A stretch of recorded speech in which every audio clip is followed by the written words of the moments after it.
Hi, my name is Scott. I'm with Damascus Enterprises.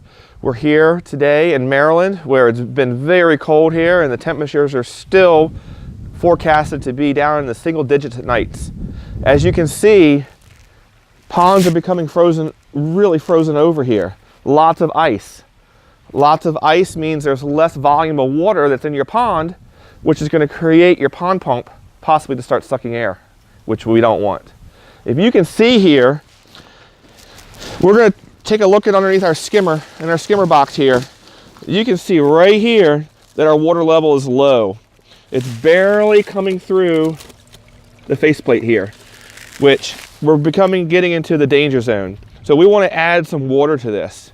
You might think, how are we going to add water in the middle of the winter? Well, the best way to do is your hose is probably frozen. So go to your local hardware store, pick up a new hose. We're going to undo this hose. We're going to run it into our laundry room. And that's where we're going to get our warm water to fill this pond back up. So you can just take and get this open. We're going to take this inside the house and we're going to check this out and see how we hook it up to the laundry sink, bring it out here and put it into our skimmer box. So follow me and we'll show you how it's done. You can see right here we have the hose. We're going to connect it to our hose bib our faucet right here. Some faucets you need to put an adapter on to make it work. This one has an adapter, so we're going to screw this on nice and tight. Then we're going to run this outside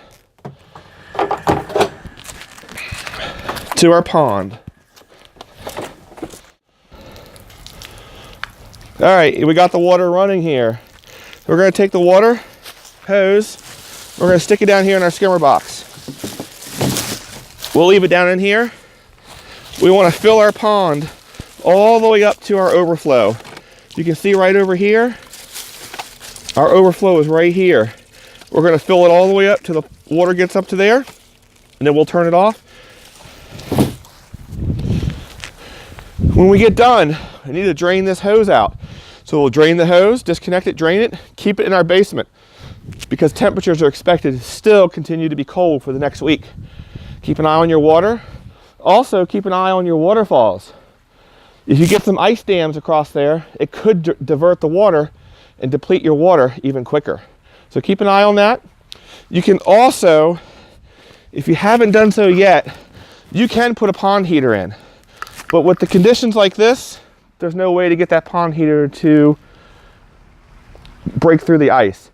So your best bet is to keep your water full so that your pump won't suck air. If you have any questions, give us a call. Thank you.